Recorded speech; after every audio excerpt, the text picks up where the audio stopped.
This is Power Athlete Radio.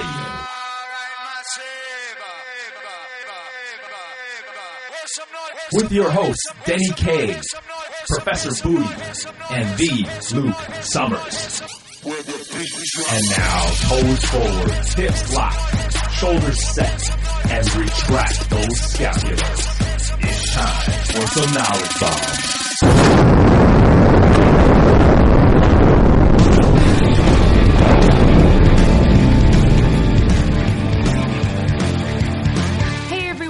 Thanks for tuning into Power Athlete Radio.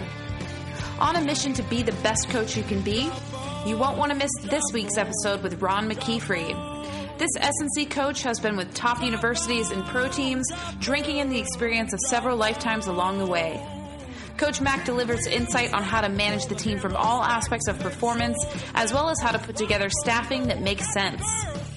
Ron has loads of valuable information to pass along, including how to manage the sport coach S&C coach relationship, what to do when your diva athlete doesn't like to train, and how to appeal to the varying personalities that comprise a team. We're proud to feature a coach who believes in building a program based on principles versus philosophies. Where philosophies may by nature rule out other schools of thought, solid principles can be combined in any fashion to create an effective program for a given team or athlete. This is episode 161.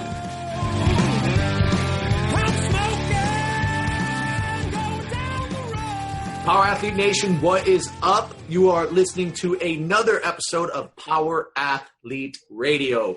John and I are here in SoCal at Power Athlete HQ. And then Tex is out on the East Coast somewhere with some weird dampening. It's almost like he's in a ballroom. It's like I am. My sister's getting married this weekend, so I'm on the road. Nomad. But imagine that, you on the road. Like a dedicated member of Power Athlete Radio. Nothing can stop Tex from getting on the podcast. He's got in from Costa Rica. That one time he was in Turkish prison. He used his one call to get on the radio. Yeah. Let's see. Now he's at his sister's wedding, just blowing that off. Just for a little podcast. later. Get away. All right. But enough about us. We're excited to have Ron McKeefery on. Ron's a collegiate strength coach, has coached through hell and high water, very experienced guy. He's an author, CEO, strength coach, and he has his own podcast here called the Iron Game Chalk Talk. But Ron, what's going on, man? What's up? Guys, I'm excited to be here. Thanks a lot for having me. Enjoy the show as well, and just quite an honor. Well, give us, if there's somebody out there who's listening to us who doesn't know you, give us the brief kind of 2 to 5 minute version, your elevator pitch, so to speak. Yeah, sure. And then we'll get into the nitty gritty. Yeah, I got into strength and conditioning much like us all, right? Because we're a former athlete, kind of self-made athlete, and you got into through high school and college, learned that I didn't want to be a doctor, but I wanted to work with athletes. I wanted to work with the human body, and so long story short, played college football and couldn't find a GA, so I ended up getting an internship with Kansas City Royals. Worked pro baseball, but the dream was to work pro football, so I went to Tampa Bay Buccaneers. Became a head strength coach at 22 years old, NFL Europe. And came back. It was a seasonal job, so ended up being 10 years at South Florida as a head strength coach. And coaching happens then, right? Coaching changes and moves and that type of stuff. So left there, became I was with Army Special Operations with the Thor 3 program at the very beginning. Got offered to turn down the job 3 times, but couldn't do it anymore to Tennessee. Too much money and wanted to stay married, right? And, but again, we just didn't get enough wins and went to the Cincinnati Bengals, and then here at Eastern, working for my head football coach. My senior year was a 26-year-old first-time head football coach when I was a 21-year-old senior. And I told my wife I'd leave anywhere I was at to go work for the guy. He's just that kind of guy, had that kind of impact on me.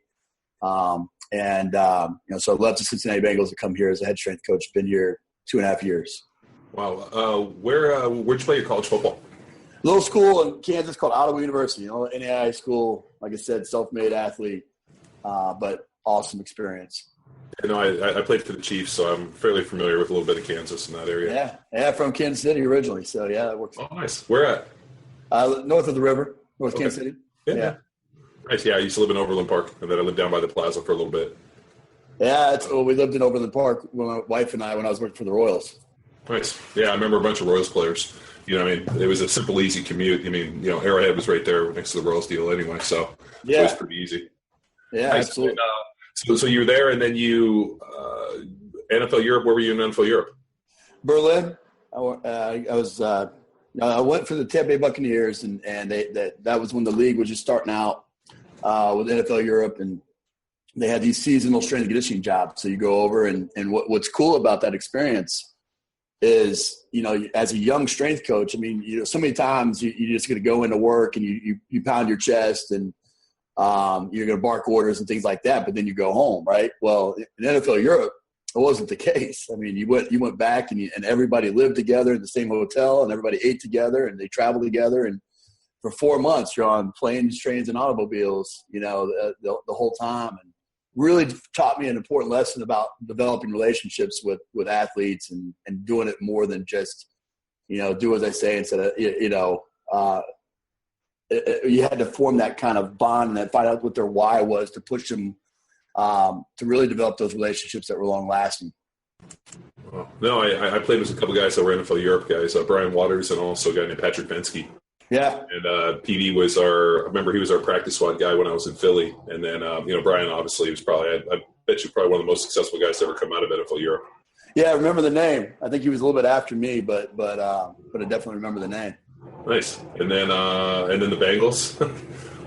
Yeah. We're laughing because in NFL circles, like there's places that as a player and as a coach, you don't always want to go, but unfortunately you got to go. And I remember my buddies that played, like Bobby Williams and a lot of those guys that played at the Bengals were like, man, this is good thing you're getting paid because this is an interesting organization to play for. But I remember it was Paul Alexander. Paul. Yeah, he came and worked me out when I was in college at Berkeley and told me he was going to draft me with their second-round draft pick. And I was like, oh, fuck, I'm going to have to go to the Bengals. And they ended up not taking me, and I went to the Eagles, thank God. And I always remember thinking, like, man, I was this close. That dude was calling me. And I would have been stoked to go in the second round. I just remember they called and told me, and I'm like, then nobody drafted me in second. I was like, it's like good or bad. Yeah. I was like, why call me? I'm fucking sitting there. The second round goes. And I'm like, oh, you know, pissed off. But no question. I had a great time there. Great people, really. In the last couple of years, they've been real successful. You know, the last 3-4 years. So yeah, I mean, Hugh was our offensive coordinator at Berkeley. So I mean, you know, Tom Cable was offensive line coach. Yeah, and you know, so a lot of those guys. Group. Yeah, and then also Jay was our defensive line coach. Jay. Yeah, damn. If you would have said it, I would be able to tell you. Yeah, it dropped me too. Jay Hayes. Yeah, Jay Hayes. Yep. Yeah, Jay Hayes. John was there too. Yeah. So no, it's you know, when you start getting into like, you know, professional sports, it's such a small deal. You know, it's so few people, especially strength coaches. I mean, great. You know, I mean, even the guys that were my strength coaches, and I'm sure you know the same way. You really form really good relationships with guys, and even, you know, years after they leave, you're still really good friends, like Tom Canadian, Mike Wolf, and those guys that I played with, and Bird and them. I mean, I just went down and saw Kaz down at TCU, and he was our assistant. And the hilarious is I go, Kaz at TCU, and Baylor, John. Oh, sorry, at Baylor, and he brings me in and is like, man, when I was a fucking know nothing piece of shit strength coach making no money, this guy right here would take me out to dinner and buy me dinner because we would go out and I'd be like, Cass, come on, man. I feel bad for you. You ain't got no money, dude. You're making he's like, oh, man, I can't spend this per diem. So, no, it was good. It's always great to see guys really go on. And then I think the kid who was our assistant at Kansas City, Brett, went on, and now he's the head strength coach for the Vikings, which is even more hilarious. I don't know. Yeah, I mean, it just it blows. It makes me feel old because I feel we're about the same. Doesn't that suck? Yeah, doesn't that suck? Yeah, all of a sudden you're like, wait a minute, that guy was our fucking like intern, and now he's a head strength coach, and you're like, God damn, I feel old. So I hear you, man. So how was it? I always kind of wonder a little bit, especially for strength coaches, like, you know, having coached on the biggest stage, you know, something like NFL Europe, you go in and you work with NFL teams and you're working with NFL players, and now all of a sudden you're back in a college coaching environment. Is the experience more rich in that, you know, you're not dealing with like I always think dealing with NFL players, it's motivation is always real different. Like, do you want to make your paycheck? Do you want to be a starter? Do you want to be out of here? Like, you have the fine system where if a guy doesn't show, hey, it's not my fault you didn't show, you're going to get fined your money. You don't make weight, you get fines. I mean, the NFL is very, if you can balance a spreadsheet, you can fucking work in the NFL. Whereas in college, it's completely different. You have a kid come in and he's not making workout because he's in a fight with his girlfriend, got a bad grade. I just wonder if the experience is much more rich in college. Yeah, I get asked this question quite a bit just because I've gone back and forth throughout my entire career. I think, what I like to tell people, I've enjoyed both. I enjoy both for different reasons. I enjoy the NFL because I think you're dealing with a more informed consumer, right? You got somebody that has pretty good understanding. They've trained at least somewhere. They've had success. They usually know their body a little bit better, and they want to and they want to stay in the league for as long. Their motivations are different, right? They're trying to make money for their family, and they understand there's a ticking clock. And so the problem with that, though, sometimes is, the guys, because they have an understanding of those types of things, they also have an understanding of what they think they want to do for training, and which doesn't always line up with maybe what you want to do philosophy-wise or as an organization. And so the challenge as a strength coach then is you have to really challenge yourself to be creative and to almost, trick them into doing what you want them to have done and find lots of solutions. So the creativity of that, I really enjoy, and obviously you're dealing with the best of the best, right? You're dealing with the elite athletes. In college, it's completely different. Sometimes you're dealing with guys that can't walk and chew gum at the same time. But you also have a much more profound impact on their life, where every aspect of what they do, you're the guy that they come to. You're the confidant because you're the guy that they see more than anybody, and so decisions that are being made in their life, all run through you in a lot of ways, but that's also time consuming. In the NFL, you at 5 o'clock, everybody's out the building. And if somebody gets arrested, well, it is what it is, right? 5 o'clock, you're still in the building in college, and at 8 o'clock when somebody gets arrested, you're getting the phone call and you're going to grab that kid, and you're going through the whole counseling process and the whole deal. And so I enjoy the college aspect because you have that opportunity. In the NFL, you rattled off how many strength coaches you had, in a short amount of time. In that short amount of time, everybody has to keep everybody at a kind of an arm's length, because you don't know. I mean, either you or them might be gone within a week. So the relationship building, sometimes you have the opportunity, if you're with somebody for quite some time, to form that type of relationship. But for the most part, everybody's a little standoffish. In college, you're going to have 4 years, typically 5 years to really develop that type of relationship. And I still have guys that I coached 20 years ago that are, that call me and still ask for that type of advice in their life, and so that's pretty impactful as a coach. Yeah, Todd Rice was my strength coach. Yeah. Eric Cohn was there with Gilby when I first came in, and then Todd Rice came in. And so we had done just like basically, kind of a powerlifting, kind of, more standard strength conditioning. And then Rice comes in and we were training for the, snatch, clean, and jerk on the Olympics. It was all, Charlie Francis sprint and snatch, clean, and jerk. And, coming from a powerlifting background, it was extremely hard, especially, as my third year. Technical, yeah. Oh, yeah. We come in and it's like, we're almost 3 months just basically snatch, clean, and jerk with a bar, just learning to do it.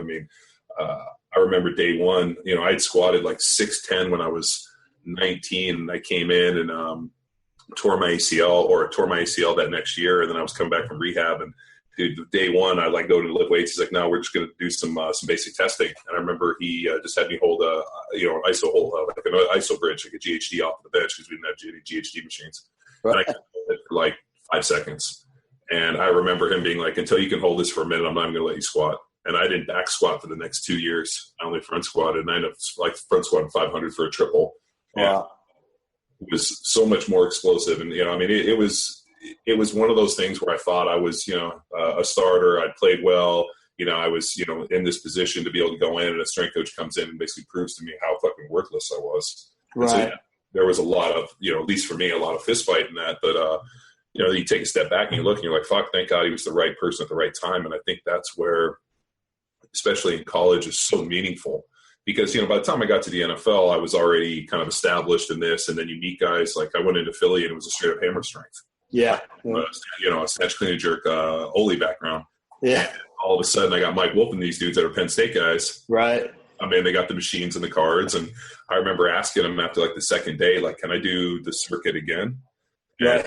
And, if you do the circuit, you do it real well, we'll let you free weights after. And then we ended up making a deal. And, that was, I think, how it is. But, in college, the impact of a college strength conditioning coach is so important because it's true. I mean, like, you spend the majority of your time with your strength coach. I mean, your, Dawn Patrol type workouts. We're up at 5:30 to be there by 6, and we're there. We come in, we stretch, we do everything. I mean, I had a more of a relationship with Todd Rice than I had with any other coach. And, right.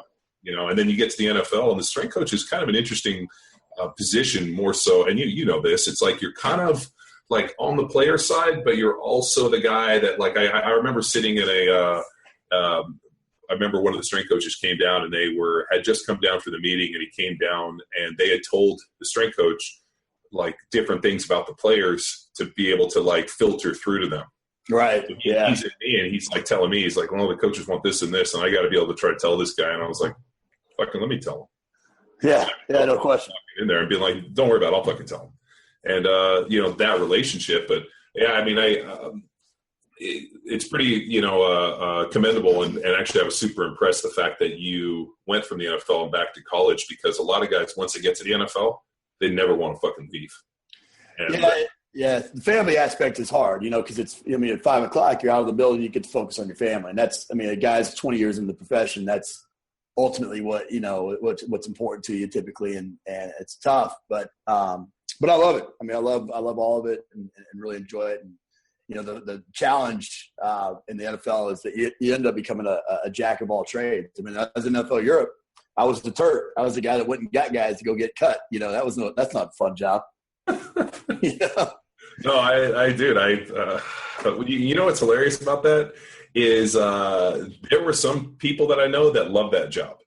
That's a miserable job. Oh, well, but I mean, I remember seeing, I forgot what team it was at, but there were people that loved that job. That was their deal. They were all about it. But, and then there was always, like, when I was in Philly, there was always the poor day one intern who would have to stand this when you walk in. Put the glasses and walking around. You're like, but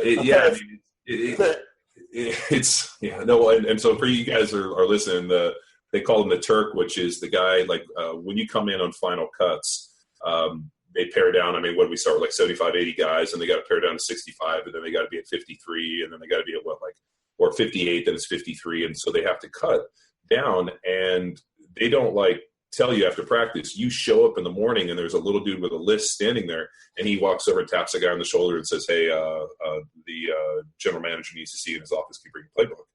And that was most teams. There was my first year in Philly, they came around and knocked on doors at night and cut dudes so they weren't there in the morning. So we're like laying there in bed and we hear the dude walking by, knocking on doors. Hey, the coach needs to see with your playbook.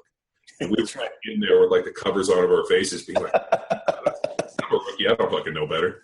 And so, that's the Turk, which is a terrible job. But I'll tell you a quick story if you let me.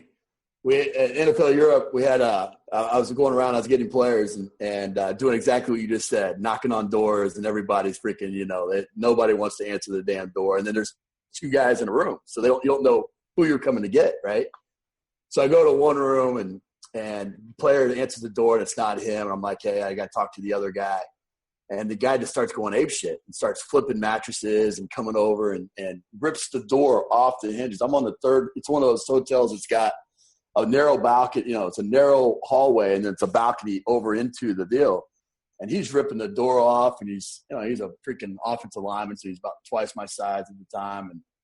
And I had to really evaluate whether or not I was going to keep doing that job. You're like, I'll be back later when you calm down. Coach is supposed to say congratulations. Yeah. When you can, like you made a great point about being flexible and really almost trying to trick guys a little bit. And I never really saw that as much as when I went to play for the Patriots and I show up and I meet my Wysick And he had every single implement you could ever imagine to hit whatever body part you wanted to do, from like leg press to a hack squat to a break, like a million different things. And I remember he was like showing me, taking me on the tour. And he had a really, really nice set of Alico plates and really nice Alico bars and whatever. And I was like, well, what about that over there? And he's like, what, the squat rack with the plate and the bar? And I was like, yeah. He was like, well, you could use that too if you wanted. And I was like, can I? Please use that. Please. He was like, yeah. And so I go over, and I remember I like pull the Alico out. It's like literally it was so fresh that it didn't even have, like anybody that's ever seen like a used Alico bar, it has a lot of skin on it because they're usually rough. This thing was perfect. Like not a knurl on it. Nobody ever put it in the rack. So I like put it in there. I take the plate and I go, and I blow the plate. I start putting them on. I put my shoes on. And as soon as I started squatting, all of a sudden I see Weissig's head stick out, and he like looked, and then he went back in. I figured he was going back in his office, and he literally shot out like somebody had him on a run. He was so excited that somebody was going to back squat. I actually just went down and saw Mike about a month ago, and they're building a brand new place, and he was talking about that very thing. Actually, it's funny you say that. Yeah, he was like, man, he goes, it just, and then the other one was, I was working up on the bench and went to go put 405 on, and like the whole place stopped. Oh, yeah. And he was like, well, what are you doing? I'm like, well, I'm working on my bench. I got to work up to my fives. And he's like, well, we can't have you put any more than 405 on the bar unless we have 3 spotters, and you have to do it to a 2-board. So I literally had to do 3 spotters, 1 sides, and a 3-board or a 2-board. And I was like, this is still warm-up weight. Like, I got a lot more to do out of this. And he was like, no, we can't go out, but anybody go 4 plates without a 2-board. And I remember thinking to myself, how many things has this dude, because he's been a strength coach, for fucking since, I'm pretty sure he put Moses into his combat training. And, but like, that's like, and I think for people listening to this podcast, these experiences, like, as a strength coach, you have in your mind, like, hey, this is my philosophy, and I'm sure you could sit down and literally put a whiteboard up, and you could tell me exactly, what you want to do, what your philosophy, what you're trying to do here, and then you get into a situation where a dude's like, well, I can't squat. Right. And it's like, well, I know what I want to do, so now I have to be flexible. And I always thought that, like, that was the crux of being a college or a professional strength coach, whereas in college, you can bring a kid in, and you're like, you're a freshman. I don't really need you to play for another couple years. Right. So like that development period. So I'd just be interested to hear, like, how you kind of temper those two between the idea where, hey, I'm going to have this kid for 5 years. He's not going anywhere. I'm going to build him and create him, opposed from like, this dude might be here a week. He might be here 10 years. And at the end of the day, my job is to not hurt him. So like, how do you kind of balance those? Yeah. I think, when I speak, one of the things that I'll always say is that I'm a principle-based strength coach, not a philosophy-based strength coach. Because I think the minute that you start to identify yourself with just a philosophy, you pigeonhole yourself to the benefits that other philosophies bring to the table. So for example, CrossFit. A lot of strength coaches out there, you guys know as well as I do, that some strength coaches, it's like you say the word CrossFit and they shut down completely. Or you say high intensity to an Olympic lifter, and they shut it down completely. But as well, by going through some of those workouts, there's some times you get your ass kicked in those high intensity workouts, and vice versa. Sometimes it could have been a lot harder, or sometimes that workout under the Olympic bar wasn't nearly what it could have been. You know this as well as anybody. We did the Nebraska circuits when I was in college. Todd Rice had us do those, the metabolic conditioning circuits. Yep. And when I was in high school, anybody that's ever played high school football or done any of that stuff knows what metabolic conditioning is. And so when I first saw CrossFit, I was like, I know. It all came back around, right? Yeah, we did mat drills. I all of that stuff. I actually worked the Nebraska circuits into our into CrossFit training on our on the site we use for CrossFit. And people are like, oh my God, this is the best CrossFit workouts. And I'm like, dude, you were like, if you only did. Well, and that's where we really get into this idea of, like, people get so stuck in this dogma, like you're talking about philosophies, like this is the camp I'm in, and I'm like, dude, at the end of the day, like, all of these camps are one camp, and And I'm sure at certain points of the year you periodize and do more conditioning. The guys come back from winter break and haven't done shit. Doing some basic metabolic conditioning before they get ready to do strength training is just smart strength coaching. No question. I think the principles that I lay out. The number one is obviously overload. I mean, you and I can have a conversation about overload all day long. I mean, about the best ways to reach that. We can go talk to Louis Simmons. We can talk to Kelly Starrett. We can talk to Mike Boyle. We can talk to whoever you want to talk to about that. And we can all have a common ground in the conversation, because for there to be a neuromuscular adaptation, there has to be overload. It's science. It's proven. You can't dispute that. Well, it's stress. Stress. I mean, it's evolution. It's stress. I mean, it's but then, you talk about progressive overload with a West Side guy. And, they will fight you tooth and nail, but we know that, progressive overload with in a basic linear progression with an amateur, like an unadapted nervous system, is the single fastest way to get strong. Right. And I argued with Louis Simmons about this, and Louis is like, no, it's West Side. And I'm like, well, what about a beginner? Well, I've never trained a beginner. And then he was trying to tell me about Dave Hoff, but Dave Hoff squatted 800 pounds when he was 16 years old when he first walked in. And I'm like, I've never taken a kid that's had 165 pounds on his back and looked like he was shaking like a leaf on a tree to squat a couple reps. And Louis like, no, you can't come to West Side unless you're fucking 1,000-pound squatter. Right. So that's that's the problem. And I think it's kind of like the the difference between a archer and a warrior, right? You look at it, you're like, how many? I'll be able to fight with whatever weapon you need, whatever one needs is most accurate in that situation. Whereas the archer has just one where, hey, I'm going to just pinpoint accuracy, just shoot this arrow. And, and that was always a big thing I talked about with strength coaches. I'm like, what do you want to be? Do you want to be a warrior that just goes in and fights? Because the warrior doesn't reference any equipment. But the archer is going to stand over there and just try to pick you off. And, and then the other two is having enough background in science and enough people to be able to intelligently discuss any type of thing, which, I'm sure you can fucking turn our heads on that. So, no, that's the I do like the idea of principles more than philosophies. Yeah, and so to get back to your original question, I mean, with your freshman athlete that you need to develop, I mean, it's a simple deal. Let's get under the bar and do it, right? It's more of they will yield quite a bit because obviously more and you can demonstrate that quickly, and because you've hopefully established a culture that it's just one of those deals that you're not going to not do it. However, as you progress through, then that's where I think so many coaches, they work so hard to become great technicians, and they want to learn all these drills, all these methods, but they don't develop the other two parts of what makes a great coach, which to me is being a great manager and becoming an entrepreneur. Being a great manager, that you have to manage time, people, and resources. Being an entrepreneur, and that you have to be forward thinking and kind of constantly challenging your ideals.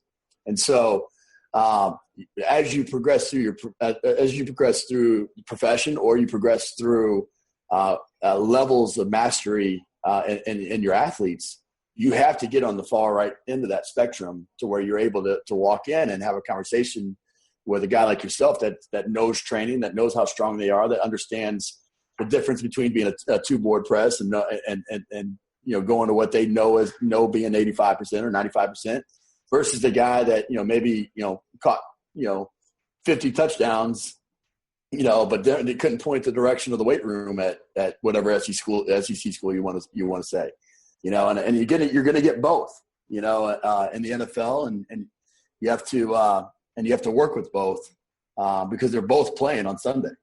Sure. Ron, this is this is getting into some of the dialogue that you cover in your book, The CEO Strength Coach. Talk about the inspiration behind, why did you want to get this stuff on paper and push this stuff out there? Yeah, first of all, I never thought I would write a book. I can tell you that much. It wasn't something that I thought that would be in my wheelhouse. But I wanted to write the book that I felt like that I felt like I needed when I was getting into the profession. And, and through my years of the profession, I mean, it's exactly what I was saying earlier. The technician part of it, I lived in the strength and conditioning bubble. And in the strength and conditioning bubble, it's all about sets and reps and exercises and, and finding the coolest drills and putting them out there. But once you really get into the profession, you understand, once you become a head strength coach, you understand that It's more than that. It's, you can have the best program on paper, but unless you get people to do it, believe in it, create a culture in which people will thrive in, it's not going to happen, and so managing that time, people, and resources is huge. And then, going through the coaching profession, South Florida, we went through a coaching change. We went from Skip Holtz, from Jim Levitt, who started the program, to Skip Holtz, son of a legendary coach. And, it just wasn't, I went from being the head strength coach and strength coach of the year and 6 bowl games and X number of professional athletes trained, to where my job was being in jeopardy now because of a coaching change at the top, And so I felt like it was something that needed to get out there in terms of other strength coaches that were living in that bubble, to realize that there's more to it than just those sets reps. So, Ron, just in reading your book, I found a lot of kind of parallels and lessons that I just picked up along the way in the strength coach journey. And one of the most valuable ones, it was only a couple paragraphs that led into your great quote, John, you'll like this: philosophies are like PhDs, base your program on principles. But that lesson that you learned with Tampa Bay during your internship, I believe, with the HIP program and Mark Ostanovic program, you were defending the program. A Virginia strength coach walked in, and it was kind of poo-pooing it. And so he took a stand for it, but then not really understanding the hows and whys and the principles. And he walked in, and Mark sat you down and gave you a little back and forth. So I've had to stand. What year were you at Tampa? 99. That year was 99. And the story, the story goes, I trained with Istvan Javorek. I was a competitive Olympic lifter. He was a phenomenal coach that lived down the street. And so I wanted to, when I got to the Tampa Bay Buccaneers, it was a completely high intensity program, and so I went to the two extremes, right? Olympic lifting, completely Romanian coach, trained Dragomir, the whole deal, to essentially one set to failure, or we had multiple set to failure protocols. Sounds like my journey. Sounds like from Todd Rice to Mike Wolf. So I'm starting to relate. I totally relate to this. Yeah, And so, I jump in, and I'm a young coach, and this is a team that year we won the NFC South, and good strength coach, well respected, and the whole deal.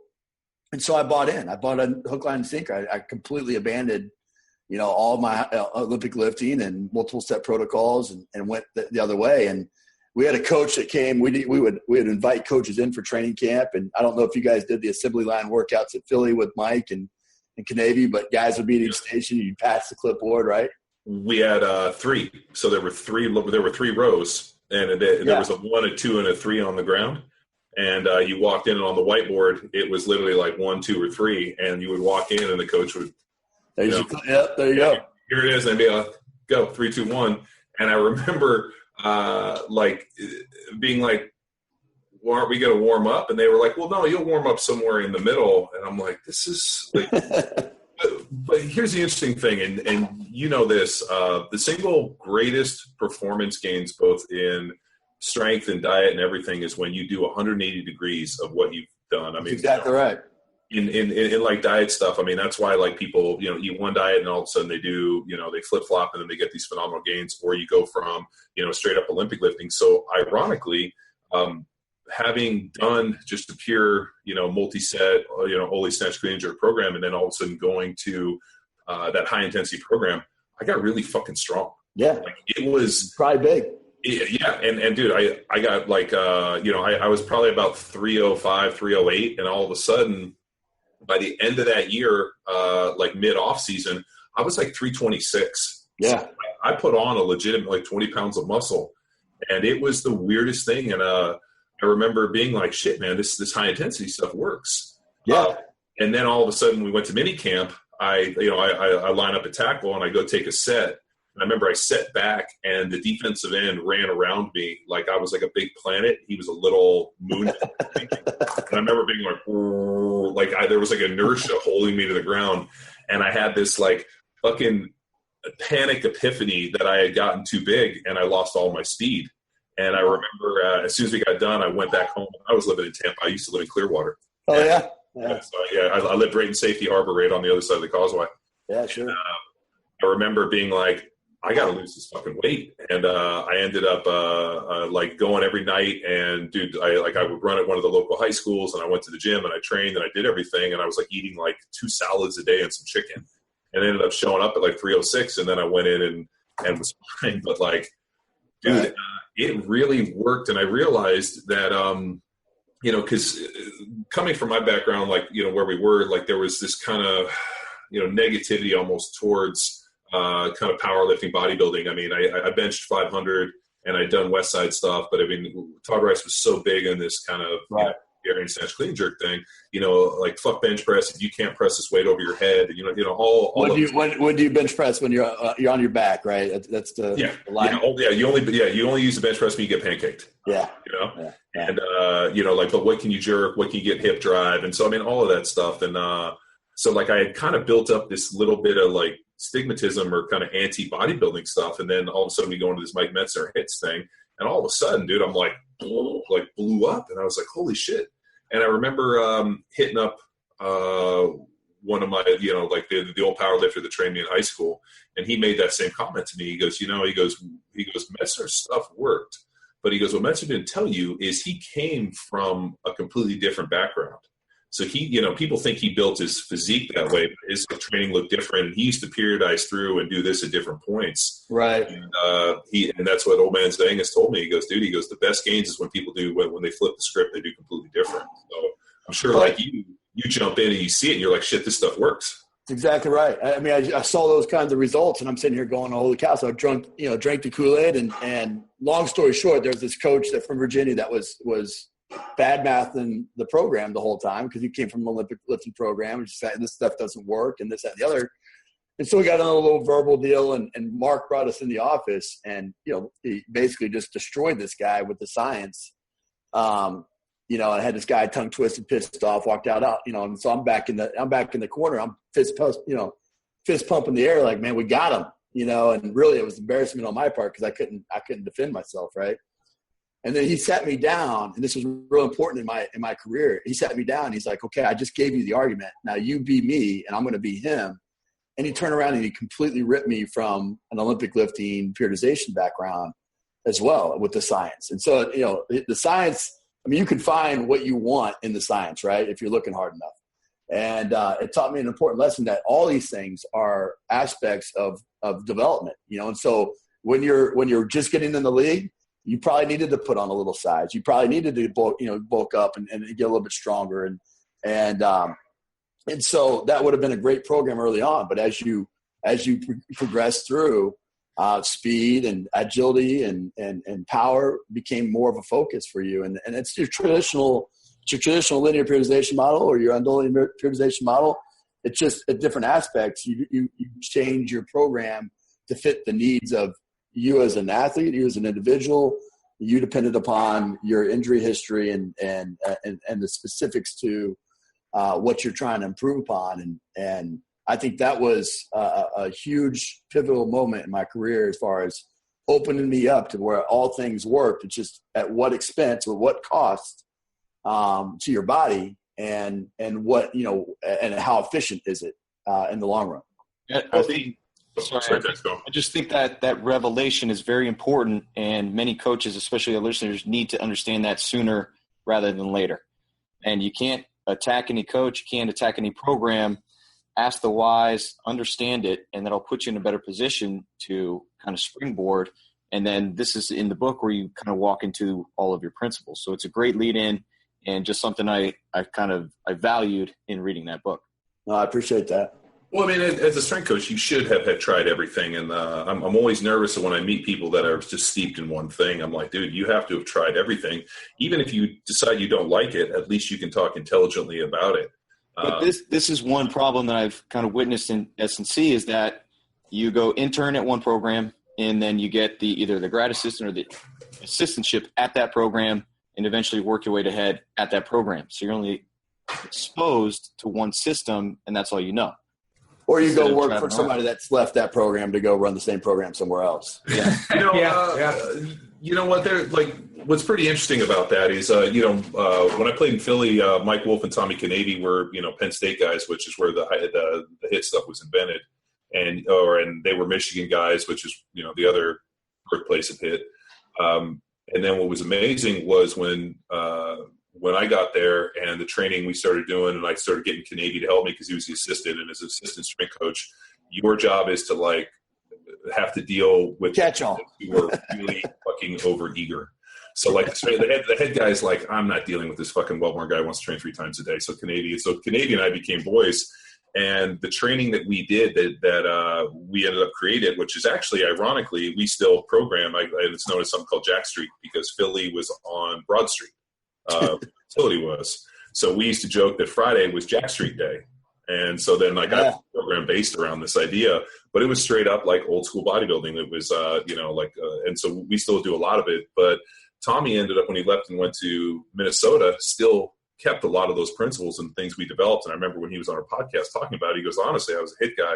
And then I saw what you guys were doing, and it really helped me kind of evolve past what I was. And I think as a strength coach, I'm sure you've had guys come in and you're like, hey, this is what I do. And the guy's like, hey, this is what I do. And you're like, well, show me. And all of a sudden the guy does pretty good. And you're like, shit, we might need to learn something about this. And, that's one of the first questions I ask. I ask, even with our high school guys, I'm like, give me the hardest thing you've ever done. Tell me the hardest workout you've ever done. You describe it into the hardest drill, and sometimes you come up with some pretty cool stuff that you're like, you know what, that's, that fits here. And I think that's an important distinction with, and why, I always go back to those principles. Whenever I evaluate a program, that's exactly what I do is I go and I look at that and I'm like, okay, now how can I overload it? How can I progress it? Where does it fit in my balance development? Can I periodize it? Can I supervise it? Can I evaluate it?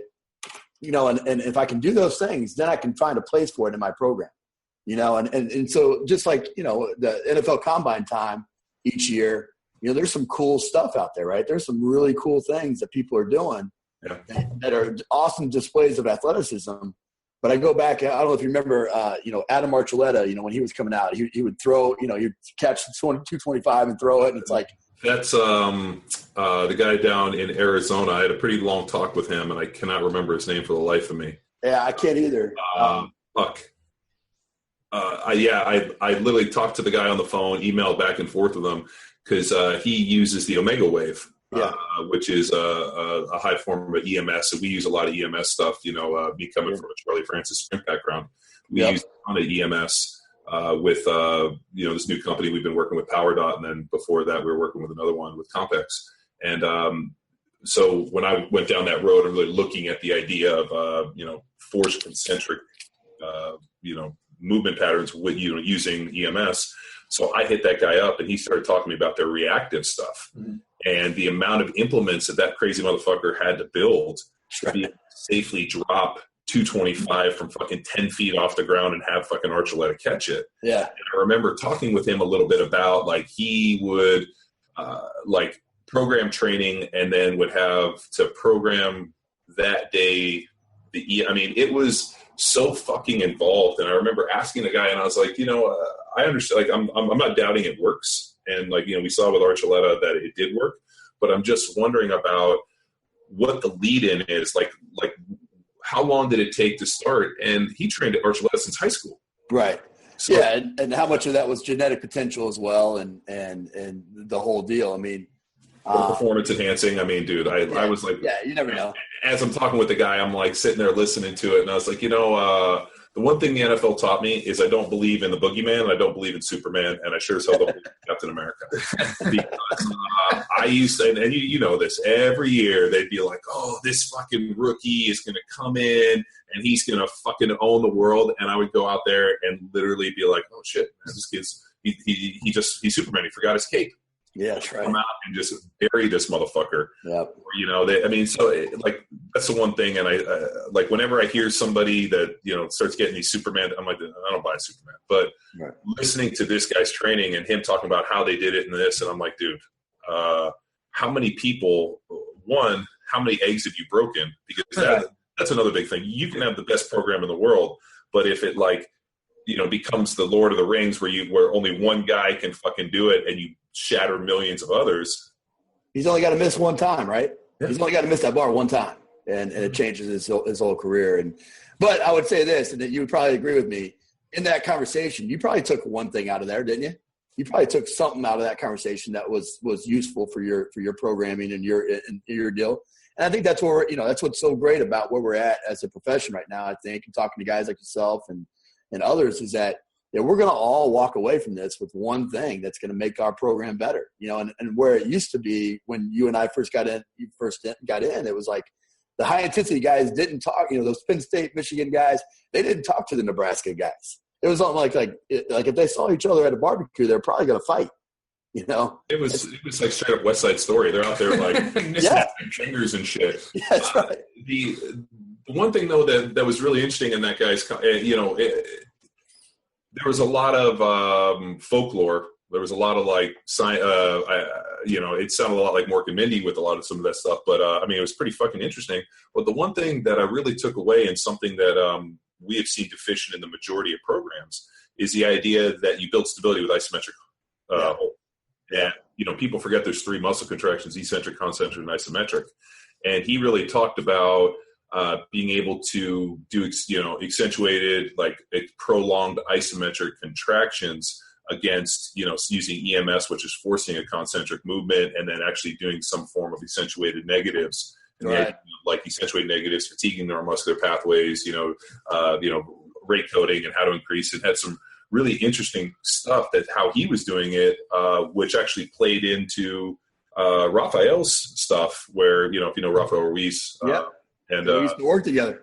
Oh, yeah. Yeah, I do. Yeah, so Ruiz trained me my majority of my NFL career when I lived down in Tampa. I was going to say, you over at University of Tampa with him over there? Yeah, Ruiz is my guy.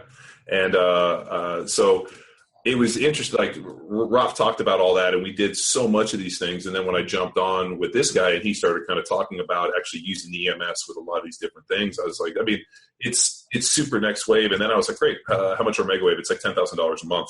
That's right. Dude, I was like, like a lot of these things are great, but like at the end of the day, like if you're working with like the average consumer, most people don't have this disposable income to spend $120,000 a year on a fucking lease for a machine. And the guy also told me like that they could increase a vertical by 12 inches in under 30 seconds. I mean, there were some really amazing claims. Yes. The problem is that if you can't replicate it anywhere outside of the confines of what you do, then what's the efficacy of? Yeah, it's like but amazing shit. Don't get me wrong. Yeah, I think it all goes back to what you just said. I mean, there's 3 types of contraction. You need to train all 3 types of contraction. There's, you want to train in all 3 planes of movement. You want to train both multiple joint and single joint fashion. And as long as you're doing that in a balanced way, you've got a pretty solid program. From there, it then becomes like where's the athlete at in their progression, and where and how much stress can their body take? Because you at 10 years in was quite a bit different than you 1 year in. The one thing that, and dude, you've probably seen this too, the guys that ended up making it, like, because the NFL is extremely deceiving. The idea that like the average is 3 years is kind of bullshit. It's like you either play 1 day or you play 10 years. Right. And there's a couple guys in the middle, that maybe assuming you're healthy, right? Yeah, like there's a lot of guys that get to that 3 year, and then the team doesn't want to be the guy, the one holding the dance. They don't want to spend the money. Yeah. Invest them. So in the NFL, whichever team vests you, which means that you're on their roster for the 3 years, 3 games, they're basically are like tied to you in terms of vesting you for your retirement. And so a lot of teams will cut a guy before that 3 years, 3 games, and then nobody picks him up, and the dude, that's like the end of his career because nobody wants to do it. So it's but I think for myself, especially a lot of the because I've consulted and worked with a bunch of young NFL players, I'm like, dude, the day you start figuring out recovery is the day that because I'm like, you can burn the candle at both ends, and I did, and then all of a sudden I hit 30, and I was like, fuck, I can't stay out till 2 a.m. drinking, and it's just like it's almost like if I could have figured out the recovery game a little bit sooner. But you know what, a lot of the shit that's come out right now is pretty amazing, like with the cryo chambers, and also with the infrared saunas, and people we would just do a bunch of contrast, like old school contrast. But now I think people are getting real jiggy with the stuff with like the Normatec compression stuff, and just a lot of the modalities that are coming out are super interesting. It's the X factor. It's the X factor right now, because it's one of those things that, everybody's working hard on the field. They're working hard in the weight room. They're doing things more people are doing. It used to be nutrition was the X factor. Now it's rest and recovery, and what are you doing for that? And so, like you mentioned, New England. I went up there last year as well, and I mean they've got the salt. They've got the salt tanks, and they've got they got the crowd chamber, and the amount of money that clubs are investing in those areas right now is astronomical, and probably rightfully so. Do you have you seen a big change in nutrition? I mean, as some strength coaches dig on it, others just try to stay away from it. But people always ask me, like, did my nutrition change when I went from college to the NFL? And I kind of laugh and I tell them, I'm like, well, when I was in college, $740 a month was our scholarship check. My rent was about $450. So my parents kicked me a couple $100. So I had about $500 a month to live on and sort of food. I remember when I was living below the poverty line, and then all of a sudden I got signed to my contract and had a whole bunch of zeros in my bank account. Yeah, and I right. remember walking in and being like, I can afford all this cheese. And I remember it was the first time in years that I'd walked into a supermarket. Yeah, you're not at the manager special getting the gray steak and shit. Like, I remember being like, you know what? What's the most expensive meat here? Give me 3 pounds of that. And I remember thinking, like, I'm going to come by fresh every day. And I even got to the point where, like, I would just call them and they would deliver it and have it in my fridge because I lived down in Rittenhouse Square in Center City. And that was the biggest thing. When people always ask me, I'm like, well, I was fucking broke, dude. Like $5 at Steve's Korean Barbecue was like the highlight of our week. Sure. Like, we would spend all our money at Costco on frozen chicken breasts, rice, black beans, and like grape nut cereal because it was the most nutritionally dense food I could find. And then all of a sudden you get in the NFL and you're like, you got all this extra money and you're like, I'm going to go shit on food. Yeah, you get a smile, yeah. And so it's pretty interesting. Like, people always ask me that question. And like, I don't always think that they have concept of like how far below the poverty line you are when you're in college. Right. We just had one of our kids that we trained. He professional, or now he's a professional baseball player. He just left to go play for Tampa, and he sent me his rookie contract, which was like $1,000 signing bonus, and they pay him like $1,100 a month. And I literally laughed. I was like, damn. I was like, well, good thing they're paying for your food, dude. That's right. Hamburger in bulk. Yeah. You're on your own. Well, yeah, no, I think the answer to your question, I mean, I think it definitely has improved for sure. I think more so just in the fact that the university administrations and ownership groups in the NFL are recognizing the fact that it's an important aspect in the recruiting process, and it's a retention process. Even here at Eastern Michigan, which, that's not the budget I had at Tennessee by any means. We just spent $80,000 on renovating the nutrition room, and spent $50,000 on a bod pod, which for a school at this level, it's pretty. That's quite a bit of an investment on top of the $150,000 that we spend annually on snacks and supplements. And I think that's probably another area that it's improved. It's not just supplements now, where it used to be this magic pill thinking and rationale. Now it's hey, look, what's the best choices that we can get, and we can get that from Whole Foods, and really trying to educate. I think the education programs have gotten a lot better in terms of trying to get the information out in a way that the athletes retain it. And so, hopefully now once they may still, because of the poverty and because the scholarship checks, I mean, just because with inflation and all that, I mean, it's probably about the same. I'm still probably living in poverty in a lot of ways. Now, when we looked at it, I remember when I was at Berkeley, I remember one of my buddies was in like an urban planning deal, and he came in, and one of the guys I played with, he's like, yeah, we went through like, what's considered, poverty line, where you're, eligible for benefits and this. And he's like, we can all go get food stamps. Yeah. He's like, that's how fucking poor we are. I was like, well, I don't want to get food stamps, but I mean, that was the funny mindset of it. But I was going to ask you, you brought up the bod pod, and I remember, we had them everywhere I went. I mean, I remember we got one in Philly, and have you ever been able to really use it meaningfully? Because the only way we used it at Philly was actually to bet and gamble, because we had a contest on our offensive line was who was the leanest and who was the fattest. And we actually had an award, which was a Mr. Potato Head in a clear box. And the fattest guy had to have the potato head in his box. And so then the leanest guy got a bunch of money too. So I always think, like, we just use it to gamble and to bet. As a college strength coach, when you have that bod pod, I mean, is it something where, you're not only, I imagine you're checking lean body mass, but is it more like a checks and balances? Like, is the, like what are these kids not doing? Like, why aren't you getting better? Or is it just more just for you know? Yeah, it's not just. I mean, obviously, we want to know what their lean body mass is. We want to know what their fat mass is, and especially in a time period in an athlete's career when development is when they're the freshman 20. The fact that they're away from home, and obviously they're going through a maturation process. You want to make sure what you're putting on is solid weight, that's functional weight, efficient weight. And, so we use it quite a bit there. We use it quite a bit in determining caloric expenditure and caloric requirements, and giving them more of a dialed in baseline of where we should be. And so it's more of at the end of the day, though, to answer your question, it's more two purposes. One, serves as a motivational tool because we have the NFL standards that we can show them, define what's good for them, for their position group. And then it's an educational tool. It's like we're doing the right things or we're not doing the right things. What's the highest you've seen? Actually, I just this year we had a 39% guy. Woo! 350 pounds. 39%? Yeah, coming in. So we'll see what I can do with that. My God. We had Hank Fraley, who was our center, Honey Bun Hank. I think he was 31, maybe 32%.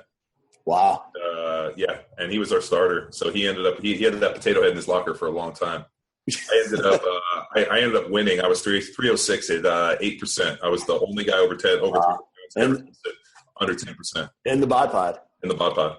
Wow, that's impressive. Yeah, it was 282 pounds of lean muscle. I remember the guy who actually brought the bod pod. That was the dude. He came out and actually retested me because he had never seen a dude over 300 pounds under 10%. I believe it. So, yeah, the guy came out and he was like, took pictures of it and the whole deal and was like, it's the first one I've seen. I was like, well, if I can get some. So, but yeah, 39% is fucking. Yeah, it's we got a lot of work to do with that one. What is that? That's at 350 pounds. Yeah, I just did the math actually. Is that like 174 pounds of body fat? It's about right. Yeah, it was like I think it was 168 or something if I remember correctly. A lot of inefficient movement right there. I would love to hear, and a freshman too. God, I would love to see where he is in 4 years. Just for the mere fact that even if you were to cut that like in half, I mean, half would be, or geez, even by a third. Just it's a kindergartner. You're like we're going to train for life. Let's just train some body fat so you're not fucking with type 2 diabetes. Any like medical history on that kid? Has he got any? Let's. I want to stick with motivation. So sorry. Bod Pod is a motivation tool, and you said the NFL standards. So right. What other ways do you have to motivate the unmotivated? 39% is high. That kid may not be motivated. I don't know. But what are some of your motivational tools? Is it all NFL standards, or what else do you use? Yeah, I think we talked about it briefly earlier, but I start every introduction, every athlete experience with what we call their why meeting. And I want to know what their why is. I started calling it a why meeting. I did it before that, but Simon Sinek has a good book, Start With Why. I don't know if you guys have read it. But that's what, we go there, and some of the questions I ask are, like if these guys think they're invincible, they think that their football career is never going to end. And so one of the very first questions I'll ask is, if football was taken away from you tomorrow, what would you do?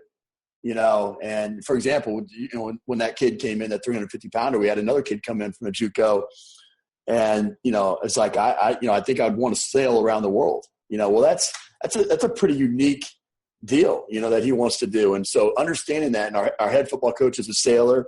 He competes in sailing competitions in his month of vacation in the off season, and so that was a way for us to connect on a different level. And find out some of the motivations behind what he's doing. And at the end of the day, we got to find out why they want to play the game. I mean, is it because they're good at it? Is it because it's a social experience for them? Is it because it's the only way that they're going to be able to legally hit somebody without going to jail? You got to find out why they want to do that. For some guys, it's the only way that they're going to get out of, and we have another player watched his best friend get murdered right in front of him. Dad was shot and killed a week out of being let out of jail. Grandfather just passed away, and and the cousin just got killed in crossfire of a gang situation, all within 4 weeks, and so his motivation for playing the game is because he wants to go back and he wants to change things for his neighborhood, and so when we know that, we're able to get to a whole different level with the athletes. And I think that, what I try to do is I tell people all the time, we have them for 2 hours out of the day. They have 22 hours to mess up everything that we just did. If I'm not involved with those 22 hours, then I'm fighting a losing battle every day. And I don't like fighting losing battles, and so I want to make sure that I'm involved with that. And I think one of the ways that you can build that trust and get them to be motivated when they walk into your weight room is provide them life experiences, and so we take them out. We do all kinds of things. I mean, if you're just coming in every day and you're just hitting the weights every day and that's the only thing that you do and talk about, then it's going to be, it's going to be a very clinical type of relationship, much like, like John, you were saying in the NFL where it's, you come in and you put in your hour and you leave and, and that might be the only time that you see the strength coach during that day, versus being that guy, that confidant that they're coming to quite a bit for different things. And so I take them out. Last year we took them, we took them off site. We went and, camped out on a beach off of one of the Great Lakes and climbed the biggest sand dune we could find. And, I got kids that are still to this day, never seen a Great Lake, never climbed a sand dune. It's a life experience, and when you provide that type of stuff for them, they see you in a different light, and they want to work for you. And so you got to find ways to motivate them, especially up here in Michigan when it's freaking 6 degrees in January and they got to get up at 6:30 to come work out. How do you, what do you do for daily accountability? Like, I always think, for me personally, I was more of a strength coach guy than an ATC guy. I personally have some friends that are trainers, but I fucking hated the trainers. I like them personally, but and I'm sure you see guys that are training room guys who want to fucking hang out in there, even there. I had this firm belief that the training room was like herpes. The more I was around it, the more it was going to stick to me. And once I got it, I was never getting it off. And I used to tell trainers all the time. I'm like, dude, and I used to yell at young guys that would go in there and want to hang out and sleep or fuck around. I'd be like, get the fuck out of this place and make the training ages. And they were like, well, where should I hang out? I'm like, go talk to the fucking strength coaches. Yeah, and I was like, you know what? You can get bigger and stronger through osmosis. Just being around those weights is a good thing. So I would for that kind of, we bring people in and they might not have that mindset. What do you do in terms of daily basis to make sure that those other 22 hours they're wired in? I mean, having them trained at 6 a.m. is probably one of the greatest. I mean, and we know this because we train at 6 a.m. too. You go out and you stay out late and you feel like shit and you come in at 6 a.m. There's no greater motivation than that, especially having a dude who's fucking ripped and roaring, ready to go on you. Right. I think, peer motivation obviously is one of the biggest factors. One of the things that I always say to our staff is that you need to schedule for success, and so, you can put the workout at 6:30, but if you have a 9:30, a 12:30, a 1:30 as well, when that guy's getting up at 6:30, there's one guy that's just probably coming in from the club. There's another guy that's still asleep and another guy that's, whatever with his girlfriend. Right. And all those things sound better than coming in to work out, and so we put our guys, we schedule them in. We go either offense, defense, or power and skill, depending on where we're at in the training year. We put them as a group of 4, with our offensive linemen only being the only exception to that. We keep them as a group of 5 because they play as a group of 5. And in that rack, essentially what we have is we have 3 levels of accountability. Level 1 of accountability is your lifting partner.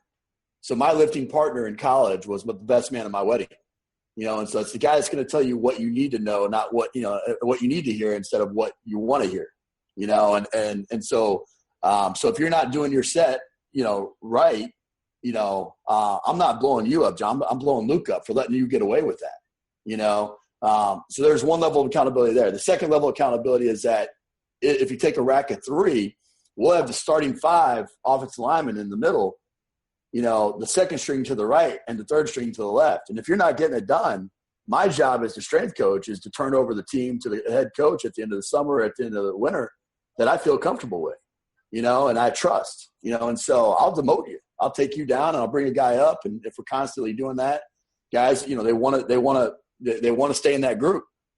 And then the third level of motivation is having that coach right there making sure that you're doing exactly what's on the card at the right prescription, at the right weights, recording the data properly, because, especially with you guys, I'm sure you go in a lot of different boxes and high school weight rooms and things like that where, it goes, I'm going to do a 135 for 2 to warm up, and then I'm going to throw a 275 and get pinned in 1, and that's what the extent of their bench workout is. Here you're going to, when it says 65% for 5, you're going to do 65% for 5.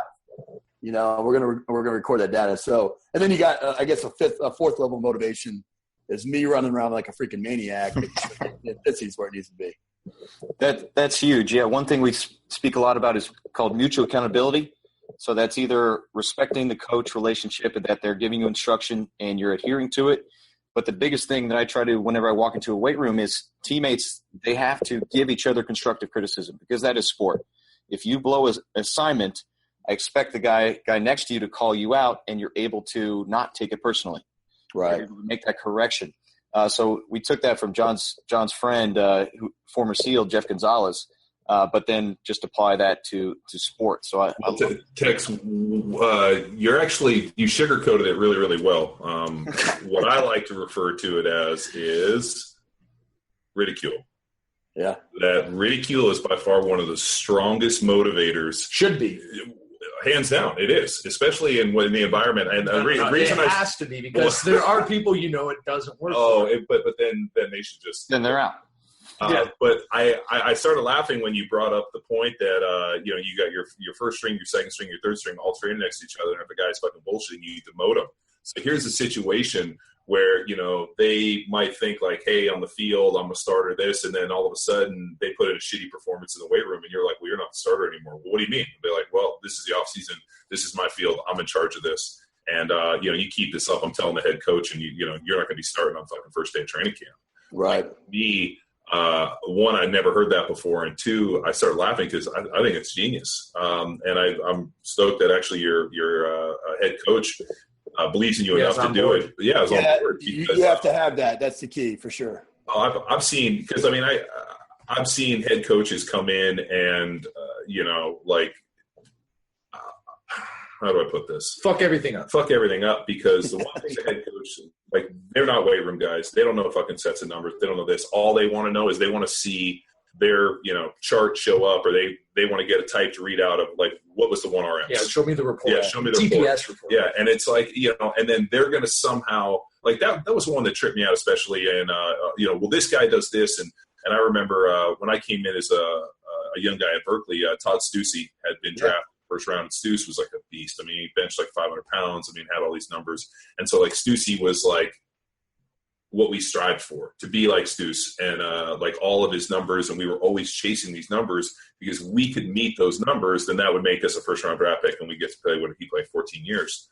Right. And I remember coming on pretty early and thinking to myself, I'm like, nobody ever asked me my bench press, or nobody ever asked me my 40 time when I was playing on the field. I mean, all of these numbers have to be able to translate out to this given thing. And I think what happens where coaches forget, especially, is being like, all these numbers are great, and I know you're really excited about them, but at the end of the day, right. if it's not done well, I mean, so I always think that strength coach or head coaches would benefit a little bit more from actually maybe seeing the guys come train. I mean, getting up in the morning and doing it instead of just turning the reins over, but maybe they got other stuff to do. Issue the pants.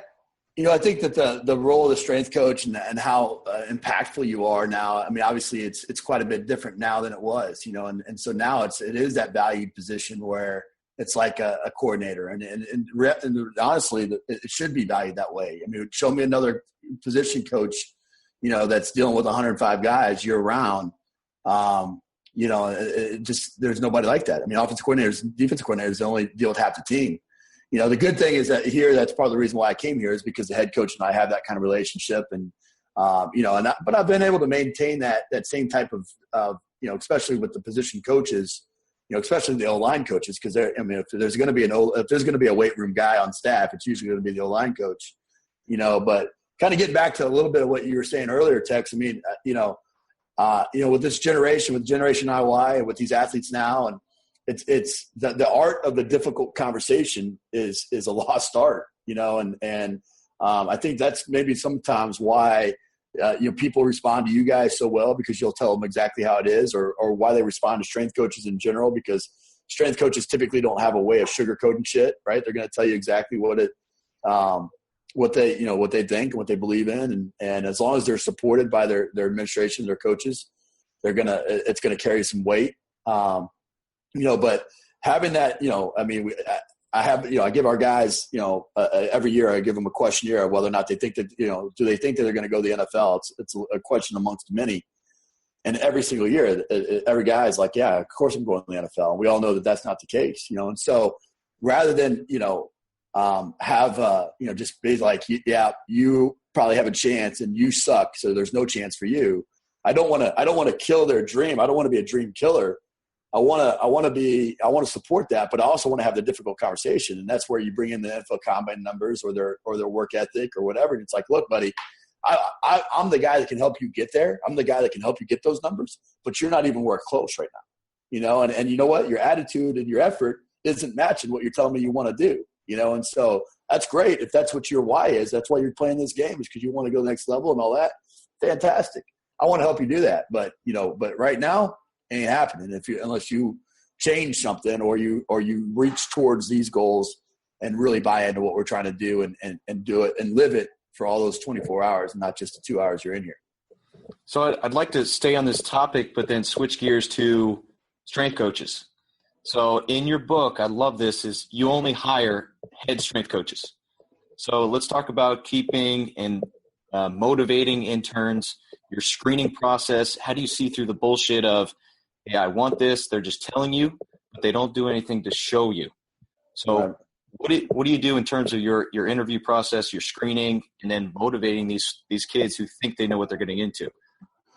Yeah, I think one of the things that I've become known for is the fact that I've trained a lot of coaches that have gone on. I think it's something like the last number was like 35 head strength coaches out there now have been on our staff in some way, some shape or form. A lot of them coming through our intern program, and so to answer your question, I mean, I do it off sheer volume at first. There's no shortage of people that want to be strength coaches now, which is great. And so when I was coming out of Ottawa University, a little small school, NAI school, not a whole lot of people were willing to give me a chance. And I thought I was going to become a pretty good coach. So I pretty much take in anybody that kind of passes just our bare minimums, which is you're going to have to be able to live, for free. You're going to have to be able to support yourself, that you want to be a strength coach, that you have some sort of scientifically based degree program or athletic playing experience that kind of makes it believable that you want to go in that direction. And then once they're here, I hold them extremely accountable, and so if they they don't show up, they do the wrong things, they're not teachable, we eliminate them. And I do that because I have an obligation to the profession to keep the right people in. Two, I'm doing it as it's a breeding ground for me. I'm looking to the people that I've developed, that have taught my system, and understand the level of accountability that I expect. I'm looking for those people. Everything else, honestly, I can teach. The things that aren't teachable, the things that you look for, the X factors, are guys that have a big picture understanding of what goes into college athletics or professional athletics, and then some intangibles. You can't teach a guy that's 6'6", 300 pounds. You can't teach that. But I want to make sure that I have somebody like that on my staff, because I'm the 5'11", 220 pound guy, right? I want to have a monster on my staff that's going to be there, that in case I need to get a little rowdy with somebody, we got some backup, right? That's John's department. That's exactly right. Yeah. I mean, the irony of this, when I was laughing, was when I was in college, Tom Cable was my offensive line coach. Yeah. And Cates was, I didn't realize at the time I was 18. Cates was 28 and had already been a college offensive line coach for a year. Gilby had hired him when he came in. And so Cates was like, had played in the NFL, was a scab and then got out and then started coaching. I mean, so he was 28 years old and was still pretty strong and still pretty stout, and physically probably could have still been playing. Right. So, I mean, all of a sudden he comes in and he's in there fucking training with us. And I'm like thinking like, it's fucking coach. And, you're 18 years old. I don't know how people, I mean, he could have been 26 or 76. Right. And I remember he was in there tearing it up and like we're doing punch drills, we're doing all this, and he's literally fucking frothing them out trying to fight us at all this time. And I remember being like, my coach, I called my parents, I'm like, Gabe's crazy. And they were like, what do you mean? I'm like, he's in training our groups, he's doing this. And they were like, well, and my parents didn't know how old he was. Right. So I always think like, for that type of deal. And they ended up bringing in a GA, a guy named Dave Watson. I don't remember Dave, but he was the first round or second round draft pick, played in Chicago. And Watson was a big, strong dude, but they brought in Watson as a GA. And I remember like Watson, who had played in the league for a really long time, he had like dual scars here on his elbows, had hyperextended both elbows. And so we were doing punch drills, and he like took me aside. He's like, I'm going to tell you something that if you listen and you do it, you won't end up with these scars and you'll play a long time in the NFL. And I think I was like 19 years old, and I was like, what do you mean? He's like, I'm just telling you. He goes, I've been around this game, and he's like, I'm not telling these other dipshits this, but he's like, if you listen, you'll play in the NFL. And he told me about punching with my thumbs up. He goes, if you punch here, you're going to hyperextend elbows. If you punch your head up, it'll break. And he showed me that technique. And he was right. It saved me for, I've used it the majority of my NFL career. But there was a dude where, that was the situation. It wasn't some old man. It wasn't this. Like, you got to have, like you said, you got to have somebody willing to come in and get rowdy. And then also talk to these young guys from a position of like, hey, this is what I've done. I mean, I was also thinking too, you having that conversation with players and being like, every scout that walks through here stops at my office. No question. Right. Not because I'm the strength coach, but because I worked with all these guys. I know all the scouts. I went to the combine. I did this job. And the one thing I'm not going to do is I'm not going to lie for you, because these are my friends. And if I lie for you and you turn out to be a bust, then I lose my credibility. So I'm going to tell the truth. Exactly right. That's what these kids don't realize. And I think that's what's so powerful in that message. You're like, they're going to come through. And, all the times, and, and I'm sure you've seen this too, where guys fuck off for 4 years, and then all of a sudden their fifth year, now all of a sudden they want to get serious. Yeah. I'm going to get serious, and I'm buckling down and making workouts, and coach, I've been here. And you're like, dude, where were you the last 4 years? Yeah. Right. I'm more interested in the body of work, not just the individual, for that day. Ron, I listened to your podcast with Al Vermeil, and that's one of the biggest takeaways is you were asking about performance tests, and one of his was a 90-second box over kind of a jump drill, and you asked him why, and he's like, well, that's an easy way to tell how much a kid wants it or how much he's got heart. And a kid without heart, that's a kid that's going to get you fired. Right. Yeah, no question. Yeah, I think, going back again to your question, I think one of the things that I try to do, and I think that any coach, business owner or whatever, you have to know your strengths. I mean, we all know what our strengths are. And I know, we use a real easy rubric here. There's Myers-Briggs, and there's all these different personality tests and things to kind of help you find what type of personalities fit well with you and this, that, and the other. But we have this, it's Gary Smiley. It's a lion, beaver, otter, and golden retriever. And so the lion, right, is the guy that's like me. All right, I'm gonna be out in front. That's John. John's gonna be out front. He's gonna pound his chest. He's gonna bark lots of things, but it's maybe not always the guy that's gonna see out all the details, right? Then you got to have the golden retriever, the guy that's as loyal as the day is long. He's going to be the guy that you can leave the room and know that everything is going to get done. You got to have the otter, the guy that's playful. That's going to be the guy that gets that's going to joke with the players. It's going to get them excited to be there. It's going to put a smile on their face. It's maybe going to dance, do whatever. And then you got to have the beaver that's meticulous. That's going to put all the details and everything together. And so you can be any one of those four things and be a head strength coach. You just got to hire for what you're not, and manage that. And I think that's the key in running any kind of successful organization is that you're meeting all those needs. Your athletes have the ability. So if I'm a playful player, if I'm a wide receiver that I like to dance, I like to joke, and I like to have fun and this, that, and the other, you got to have a guy that's going to be able to relate to that, on your staff. And it doesn't mean that he's bad. He's not a bad person because he wants to do those things. It's just the way that he motivates himself, and I think that that's an important part of it as well. Did you guys do Myers-Briggs with your players, or just with your coaches? I've done it before. Myers-Briggs. I've done so many different personality tests, and then I really got into it quite a bit when I was with the Army Special Forces because selection, is everything. I mean, there's a lot of guys that can run 2 miles in under 12 minutes, but choosing the right guy that can run 2 miles in under 12 minutes is where it's all at before you invest millions of dollars of taxpayers' money into training them, and so I've just taken those same principles and applied them to how I select our staff. And then my big push, especially being here where I have a lot more influence with the coaches and the coaching staff in our selection of our players.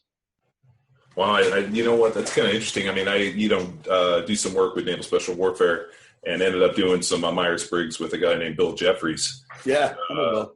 You know Bill? Yeah, and I remember sitting in there, and I don't remember where you were. I was a INTP, but I remember him when we sat down to talk about it. He's like, "Oh, you would have been a perfect special operations command guy, but you would have been terrible in regular Army." And he's like, he kind of follow the rules. Yeah. He's like, the guys that get into the military that don't fit within that cookie cutter have to go into these special operations commands, because if not, they roll out. They can't fit into it. And it was pretty interesting him talking about typing athletes and different people and how it all kind of fits in. It's pretty fascinating. I mean, people buy into it, other people don't, but I know the military and especially the government loves the Myers-Briggs. It's like their benchmark for a lot of things at Waterman. I think it's going back to just the weight room and trying to create a culture and team. You have to know what you have, and you have to what's hard about college, and this is where it's a little bit more. You got Belichick's a master at this, right? I mean, he brings in the right guys that are going to fit with his personality. That's going to fit.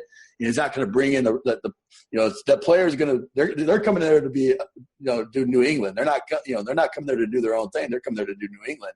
It takes a certain type of player to do that, and I think that's hard. Where it's hard in college because you lose coaches all the time and people come and go, and you recruited a kid, he may be phenomenal, but he may only respond to this type of coach versus this other type of coach, and I've seen so many times guys go downhill because of just petty crap with coaches or philosophies or whatever, and that's where it's tough. And that's why I think it's so important if you're going to be a successful strength coach or a successful coach in any capacity, you have to be able to be a little bit. I tell people all the time, there's a big difference between Ron McKeefery and Coach Mack.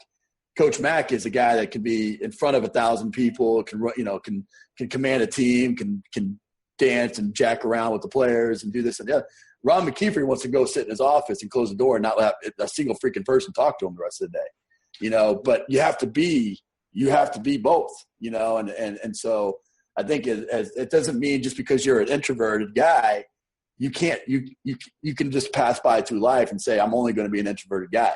You're going to have to be extroverted at some point if you're going to be successful in some capacity. Well, the big thing too is early in my NFL career, we had a guy named Kevin Elko come in, and Kevin's Yeah. So he's a Saban Dooley guy, man. Dude, well, what's funny is I'm sitting here and I'm like, God damn, I think I've met you, and I can't figure out where I know you from. Yeah. But it's funny, we know all the same people. And so, Kevin Elko and I were great friends, and I remember he recommended a book to me one time called Thick Face, Black Heart. And it was this idea of, thick face, like don't let anybody, know anything bothers you. And then black heart, like, don't take anything personally. Yeah, I hadn't heard that one. The problem becomes, and I really saw a lot of guys fall by the wayside to the, my coach doesn't like me. And I remember hearing that one quite often. And I remember telling young guys, I'm like, here's the deal. I worked with guys, and the guy I played next to for a long time, I fucking hated his guts. But we had a mutual understanding that our job was to kick ass. And this is my role. This is your role. And as long as you do your role, I don't have to care about who you are as a person, and we'll be cordial, but I'm not inviting you over to my house for Thanksgiving. And this whole, my coach doesn't like me. And I'm like, let me tell you, from standing on both sides of it, the coach's job is to play the best player to win the game. And that's regardless of, how they feel about you. Now, if there's a coach that's petty enough to put in a lesser player because there's something, then he'll lose his fucking job. Right. Because it could be worth it if he's willing to take the risk. Well, right? Yeah, or the head coach is going to be like, wait a minute, you're playing this fucking stiff, and this guy's better. Why? Well, I don't like him because of this. The coach would be like, I don't give a fuck who you like. You play the best player, the best horses run. And I remember, Tom Capel said that, but I remember Elko always told me that, don't take anything personally. And I'm always amazed with young guys where it's like, well, my coach didn't like me. And I've heard that shit so much. And I remember tell young guys all the time, I'm like, he doesn't like me, doesn't like this. I'm like, you got to get this whole like thing out of your mind. I'm like, dude, your job, and you are here to do this task. And the coach wants the task done the way he wants it, not the way you want it. So Right. if the coach tells you to do something and you lose, it's on him, not on you. Now, if you go out there and you lose and you didn't do what he wants, then he fires your ass. Right. And that was so hard for young guys to understand. And I picked that up pretty fast. I remember telling the coach, I'm like, hey, here's the deal. If you want me to do this and I lose, then it's on you. And he's like, perfect. Yeah. And sure enough, I did the technique he wanted and I lost. And he looked at me and he was like, yeah, no, it didn't look good. Looks good anyway. And I ended up developing my own technique and the way I wanted to do it. And he ended up going and filming clinic film on it a year later and wanted to start teaching it to people. Yeah, I flip that around with our guys all the time with academics. It's like if you're going to class, these teachers at the end of the semester, if you went to class, you sat in the front row, you participated, you turned in every assignment, and you don't do well. Well, then if you're sitting in front of the dean of the department and you're like, I did all these things and the teacher didn't reach me, well, that teacher's not going to flunk you because they don't want to have that conversation. It's not going to happen. So if you just do your part, so many times what happens though is like you don't do everything right at practice. You maybe show up late to lifts. You don't, do this, that, or the other. And it's easy for a coach to be like, well, I don't trust that guy. I don't believe in that guy, and so the power, this is where I think it's a whole nother conversation, probably another freaking, long podcast, but the players have the power. You look at like in Missouri, they just got the freaking president fired of the university, the players have the power to do, to change things for the best. They got to stop doing all the petty shit that you're talking about and letting it go, and I think that's so important. I'm glad you said that. Do you have an approach for kind of distractions? So discipline off the field troubles. Are you the one that handles that? Does the sports coach handle that? Yeah, most of the time it often falls to the strength coach, and I would say here I handle a lot of it just because I'm the one that has the best relationship with them to where something that's outside of my scope, outside of the weight room, if somebody's going to do it, they're going to do it for me before they do it for maybe somebody else. And it just goes back to relationships. But, in some ways I look at it as a positive where I'm able to go in and have those life conversations and really try to reach the athlete and reinforce that relationship building for when I have them actually in the weight room. But in terms of handling, I think you just try to educate them, give them lots of things. We bring in lots of people to talk to them. I think learning from other people's experiences, bring guys like John in where it's like, hey, look, man, this guy played 10 years or however many years in the NFL. This is, the values and things that he learned along the way. This is where he wish he would go back and slap young John in the freaking side of the head because, he should have been doing this all the whole time. Coach, anytime you want me to come out, I'm more than happy to come out and talk to you. Yeah, we'd love it. I'd love to come out. I did it for the kids at Baylor, and it was pretty interesting to get up and talk with those kids and come ask me questions. It was cool, and coming from having done it, and even have Kaz say like, hey, when I was a young know nothing strength coach, this guy was already a all pro. So it's anytime, man. I'd love to. Yeah, I'm always happy to get back and pay it forward.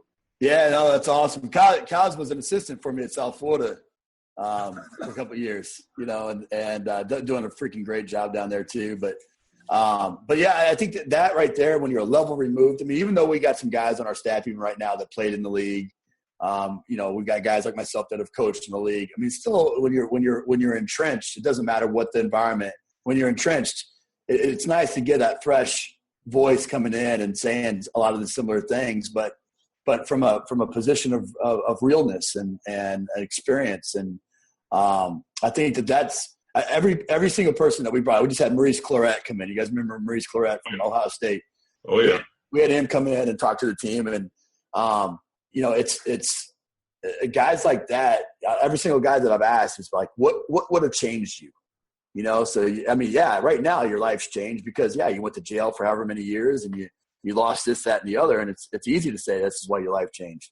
What would have changed you in the moment to make a different, to course direct, and it was always, hey, I wish I would have had somebody come in and that I would have valued and trusted and believed to say, here's a different way, and it's unfortunate sometimes that's not coaches, because that's ultimately why we get in the profession, because we want to make that type of impact, But part of that sometimes I think that's the part that coaches have a hard time with is it's like there's too much ego, and Derek Dooley would always say that coaches were once players too, anytime they things. I mean, we act like players sometimes too, right? Well, that's our those who can, those who can't coach. That's right. That's our other big one, And then, I know Maurice Claret's story, and I actually recently saw something where he's going around and actually doing some, doing a great job. Yeah. And I actually heard him speak. I think it was something on YouTube, and I thought it was excellent. And the perspective that kid had. I mean, you could not have fucked up an NFL career better than that kid did. I mean, he came out. He'll tell you that himself. Oh, it was unreal. And then he figures, I'm going to sue the NFL to get into the NFL. Little they know the NFL is the mob, and the mob, they're not going to let you in. Like it's. Or what I got from that kid was a lot of really, really bad advice by people that were telling him what he wanted to hear, not what he should have heard. And when I went to Kansas City, they had a guy on the team, a guy named Billy Long. And Billy Long, we used to joke, we used to call him the brother coordinator because Billy's whole deal with Vermeil was, you got Dick Vermeil, the story coach. I mean, older white guy. I mean, didn't always have a great ability to relate to, I guess, a lot of the brothers on the team. And so they had Billy Long, who was, a strength coach, but kind of like a coach and kind of a go-between. And, Billy was great for that. I remember when I got there, Billy picked me up and talked, and he was kind of that, I guess you could say, like, I don't even know. Like, he was just like the guy on the staff that kind of fit with everybody and like, hey, let's go out and get some meat. If there's a problem, Billy Long can go. And he was just, that was the way he fit. And I always thought that was so smart to have somebody that, was kind of a coach, but still a friend, not a player, kind of fit between it. And it was genius. It's why, and he was with those guys in St. Louis and really fit that role. And I think it's because, guys, especially when they get to the NFL, are kind of distrusting of coaches, especially a strength coach, especially if you're the Turk. Yeah. And you need somebody that can be on, the player's side, because at the end of the day, it's like everybody wants to win. And I think, like, at least that's what I assumed. I'm like, but then the problem is a lot of shit gets clouded. And I think you have somebody there to constantly reinforce being like, we're trying to all get to one place together and we'll do it a lot better together. And, I mean, it's having a guy like Claret come in, man, that was a home run. I would really like to hear that guy speak. Yeah, he was awesome. I think that's exactly what Tex was saying. I mean, I think that's the deal. And, as coaches so many times, and this could go as business owners or whatever, is so many times we think what we want is the people that are just like us. So I'm a type A personality. I'm a lion. I want to surround myself with lions, and we're gonna rule the world, right? But the reality is that when you surround yourself with lions, man, it's freaking like there's going to be a fight every single day, But you got to have enough you got to have enough of understanding about yourself and your confidence in yourself that you can handle and manage those other types of people that you need to have, so that you can have those guys on staff. And so, like Kaz was awesome with our guys. Now, Kaz, Kaz and I would. There was times when I'd be like, man, we got to do it a little bit different way with this part of it. But like sometimes with players, there was nobody better, I remember when I saw him recently, I asked him, I'm like, Kaz, what's your mission here? How's it changed? And he's like, I'm out of the title of strength coach, but that's not my job. I was like, really? What's your job now? He's like, I got to make these guys into men. Yeah. And he goes, where we are failing in college sports is a lot of these guys don't have fathers. They don't understand that role model. They don't have this. And he goes, that's just a fact. And he goes, people don't want to hear this because it's not the sexy, message. But, a lot of these kids don't have fathers. They didn't grow up right. They don't this. They had nobody ever tell them no. They had moms with multiple kids, and they were there, and he goes, my job is to teach them how to not fuck up and to how to be a man.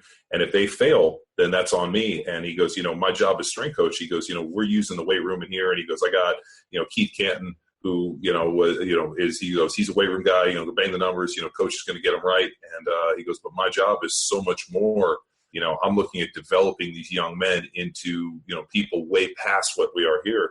And it was really inspiring to me. Like I listened to him, and for me it was I remember when I went to the NFL Combine, I'm sitting there with all these, scouts, and they're asking me this. And I remember they were like, so your parents been married? Like, my parents are coming up on their 50th wedding anniversary.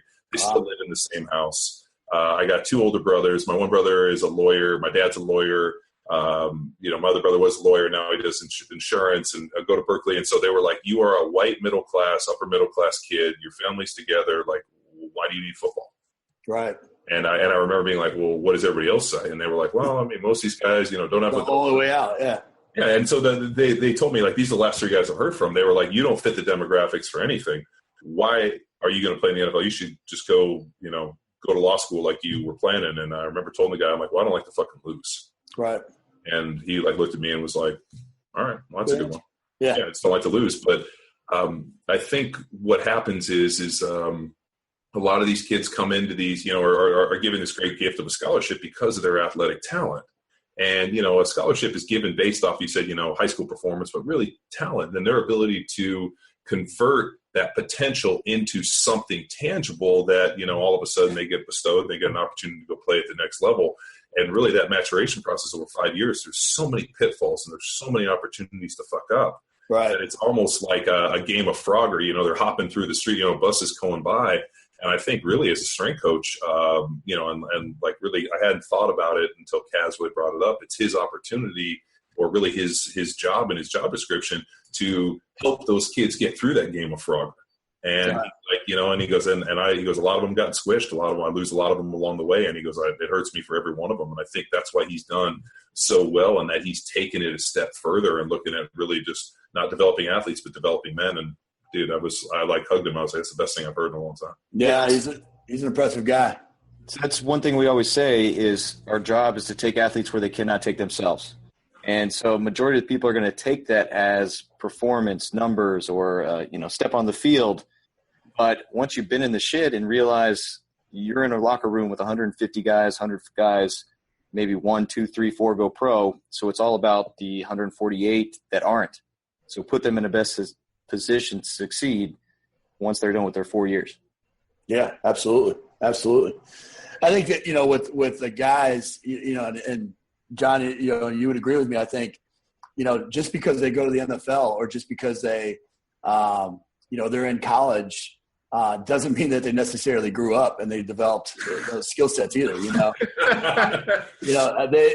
You're dealing with, I'm telling you guys, some of these, I think that to me, the NFL, that defines whether or not you make it or not. Because you're not going to get in unless you have a base level of talent. Once you have that base level of talent, do you have the IQ to be able to comprehend the material, and retain it when asked? And then are you going to be able to live? Are you going to be able to put yourself in a situation where you're going to be able to live properly, surround yourself with the right people, understand rest and recovery, understand nutrition, understand all these other things so that you can last in the profession. And I think that, as a strength coach, that's ultimately where a lot of times, because you've had that role, they've seen you in that role, they grow up a little bit faster because you're accelerated now because it's your clock's ticking, that they're going to go to the guy that they had the best relationship with in college. And sometimes that's a strength coach. And it's like, okay, man, I'm ready. Who should I go to for food? Who should I go to for stretching? Who should I go to for this? And you become this kind of triage person where you're helping putting out the fires, and it often leads to some really good relationships that you have for quite some time. I'd like to change the topic, if that's all right, and talk about how technology has changed the game. So I know that you got Eastern Mich on Train Heroic. How has that helped? And talk about the change. Yeah, I think again, going back to that last year at South Florida, I was the guy that left my cell phone in the car. I was the guy that did not like technology. I wasn't trying to figure out Google Drive or some of the things we were talking about even before we got on. But what I learned in that last year was I needed to become a much more efficient strength coach. And so a lot of these tools that exist now, the Omega Way we've talked about, Nintendo units and Catapult and heart rate and HRV and all this technology that exists, Train Heroic.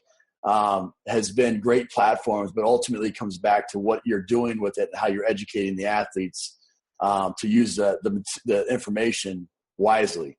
And so Train Heroic specifically we use to help push our workouts so that when our athletes leave, that we maintain that communication with them, and they have a platform that they can go on, and they know the exercises, and it's a real easy delivery system for that. We've used various versions of velocity-based training with Tendo units and Bar Sensei and Elite Form and some different things to measure velocity with our dynamic effort, and really being able to give them that knowledge where we used to say move the bar fast. Now we can give them a definitive speed that we want them to place that. Heart rate, we've always said that, we want you to work hard and conditioning, and not being able to quantify that, now being able to determine whether or not they're working hard or not, or understanding where they're at in recovery and how their heart's working with their conditioning. And so, I think technology is fantastic. I think ultimately, though, it's how you're implementing it into your program and how you're using that data. And I think, again, going back to the NFL, it was really hard to get athletes to put any kind of device on them, because the moment that you introduce tracking, you also introduce a way to eliminate people, and to evaluate for retention or not. And so I think that becomes problematic a little bit at the higher levels. Yeah, we saw some of that with who were we talking to recently, where they were the guys from Whoop Band. Mm-hmm. We're talking about being able to track all these different metrics over 24 hours and this and sleep, and the guy was selling it to these teams. And I said to the guy, I was like, "There's no fucking way you could have got me to order that thing in the NFL." That's right. Why? I was like, let me tell you, the last thing I need to do is have my coach go to bed. I went to bed at 2 a.m. on a Thursday night because we went out drinking, had a good time. I'm like, yeah, like that, like there's, and while that might not be smart in terms of your grand scheme of things, I'm like, it's going to be extremely hard to get for you to make me wear an electronic leash that's going to let my coach know exactly what I am and am not doing. I'm like, it's going to be a tough sell. You just get a surrogate. You just put out somebody else. That's pretty smart. I never even thought of that. I've been like, one do-gooder who has like 7 bookmen. Everybody's miles are strikingly similar. Yeah, everybody's 6 hours a day. I mean, that's pretty good. I didn't even think of that. You could have, like, who was it, Michael Irvin, that was like, you got to have a fall guy. Did you hear this? at the symposium that Michael Irvin got up and was like, you got to have a fall guy in your posse. If it goes sideways, he's going to take the fall for you. And then the irony is they got rid of the symposium. Yeah, that's right. So they don't have it anymore. And, oh, shit, dude. It's really good advice, though. I mean, shit. Well, I like – this is the problem. Like, and I think, like, this is what we get into. There's I'm going to talk about life in terms of like the pre-internet, pre-social media age. Right. A lot of things that could, like there was a lot of things that said and happened over the course of the years that just happened. And then all of a sudden social media, internet, all these other things happened, and all that shit had to go away. Like, I'm sure you remember when we used to go to travel games that we used to get on after, and they would give us 2 beers. And we would take 2 beers, and if you didn't want your beers, you would take somebody else's beers, and we'd have drinking like a dozen beers on the plane ride. And the docs would come by and give out painkillers, and some guys take them, some guys wouldn't. Everybody would take them, and then if you didn't take the painkillers, you would trade beers for painkillers. And so we had this whole like, because I wasn't a painkiller guy, but I'll drink some beers. And so there would be like, okay, I got 2 beers, you get 2, and it was just like this fucking black market thing. Yeah. And then all of a sudden it gets out that they're providing alcohol to us. And that's a big problem. So then all of a sudden we no more beers, and like everybody's like, "Where's the barter system's broke?" Right? And then so that was a problem. And then 2 of our coaches got into a fist fight. They got drunk, and our offensive line coach, and our I think it was our D line coach. So I forgot how it worked, but basically got in a fist fight on the plane, and we had to go break it up because they got drunk and started fighting each other. No more booze. Yeah. Like all this shit like happened, and like it was really no fucking big deal, right? Relatively speaking, well, right? Yeah, it wasn't a big deal. But now social media and Twitter and Instagram and Snapchat and this, I mean, all of that public shit. Apologies. I remember the first time I saw the power of social media was Larry Johnson was pissed off about something. We went in at halftime, and he like either tweeted or put something on social media. I remember that. Yeah. And they fucking literally 2 minutes later walked in and told him to take his shit off and didn't send him out. So I remember that. Yeah, I mean, and I was like, what the fuck you mean? He tweeted. Like I didn't even know what it was.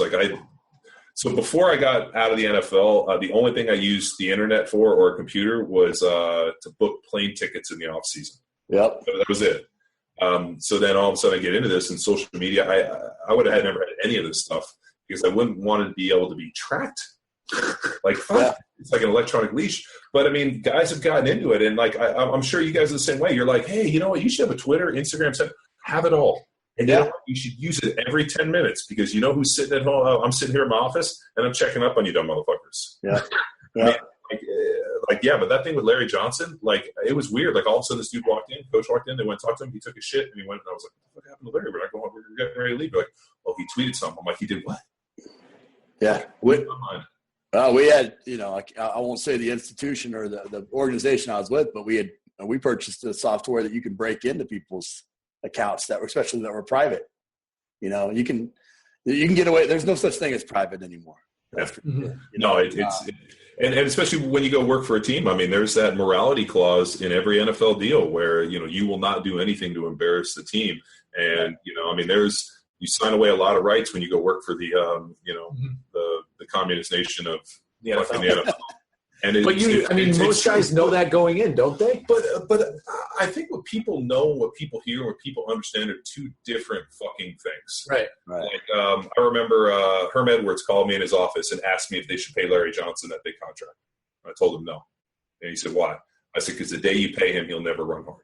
And they were like, okay. And they paid him anyway. Sure enough, the next day, Larry Johnson showed up to practice in a Maybach with a driver and went in and left the driver in the Maybach with the motor running the rest of the day. The dude was right in front. And literally, he got in his practice uniform, got there, took the Maybach to practice, waited, opened the door, went in, and that fucking Maybach sat in front, and Larry never ran hard again. And it was unfucking believable. And we all knew it because he fucking said it. I was like, dude, we hang out with this guy. Yeah. And but that's the type of shit where it's like, but fucking ego is such a dangerous thing, especially when you get in the NFL. And that's why, I can imagine having been an NFL strength coach. It is probably so nice to go back to college and actually deal with non-crazy people. Or less crazy people. Yeah, less crazy, younger crazy people. There's aspects of both that I really, really, really enjoy. And, I think we're going kind of staying with the technology. I think what happens is what's going to happen where we're at now as at the State of the Union is players are getting way more educated because of the internet, because of all these things that are out there. And, they're wanting this information, but they don't want it to be compromising to their career, and so there's a gap in the market in terms of people out there that are being able to get to these players and decipher information, give them actionable intel that they can make some really key changes to their diet, to their training program, to their recovery program, whatever, that's going to help players out tremendously. And again, it's just the power is in the players. And if they choose to use that and invest in it, I think there's a lot of opportunity there for technology to be very useful. It's only going to get more and more useful, I think, as we go. Well, we're at that point, man. Yeah, it's almost 2 hours of just greatness. No, it's awesome. Well, Ron, why don't you talk a little bit about what goes on your podcast? So anybody who's listened to this, who's enjoyed it, which hopefully is everybody, because another great guest, man. And where can people find out about you? What should they do if they want more Ron? Yeah, no, I appreciate that, man. I've really enjoyed this. It's been a lot of fun. My podcast, Iron Game Chalk Talk, it started when I got let go from Tennessee. I went around just like we all do. My wife kicked me out because I was driving her nuts. And I was going to different strength coaches and just talking shop, and got expensive. And so I started Skyping people just kind of like this. And, somebody came over, I was talking to a coach we both knew, and he's like, man, this is like a Chalk Talk, man. You should record this. And so for the last 3 years, I think we're going on 160 plus episodes of where I've just interviewed strength coaches from around the world, and really got outside of my comfort zone and really started challenging myself to get to people that I wouldn't normally talk to, that have a unique story, unique journey, unique aspect of the field. And it's been really well received and a lot of stuff. You can find that, on iTunes. You can go to my website, ronmckeefery.com. There's information there about the book if you're interested in that as well. And then I have another podcast called Ask Coach Mac, where it's short 5-10 minute episodes where I just answer various strength and conditioning questions. So I'm out there on social media all over the place as well, and try to be as involved there as I can as well. Ron, do you have any speaking engagements coming up? I've listened to you speak at the CSECA and Summer Strong. Yeah. I'm speaking at the NSCA, the National Strength and Conditioning Coaches Association's national conference here pretty soon. Speaking in Baltimore at a Smarter Team Training event, an IYCA event in Kentucky in early August, and then Australia in October. Nice. Well, I mean, Ron, you'd be a candidate, for a symposium, depending on how that goes on. Talk to the Giant Live. So we'll have to we got to reach out. I mean, this was a great show. Like you said, we have another 8 hours. We could probably burn it, right? Yeah, it'd be awesome, man. So let's reconnect after this. I'll reach out to you. But yeah, guys, for those of you listening, go check out Ron's stuff. It's good stuff, and especially if you are aspiring or just put these on our must-read list. It's got some solid stuff we got it here. We've been going through it. So, yeah, it was awesome. Thank you very much. Pleasure. Yes. Thanks, you for making time. Yeah, man, absolutely. Appreciate it. A lot of fun. All right, take care, Ron. Take care. Yeah. See you guys. Bye. Now it's time for you to empower your performance. Start doing your research and scoop Ron McKeefery's book, CEO Strength Coach, ASAP. You can find links to purchase, as well as Coach Mac's podcast, Iron Game Chalk Talk, on his website, ronmckeefery.com. Until next time, bye!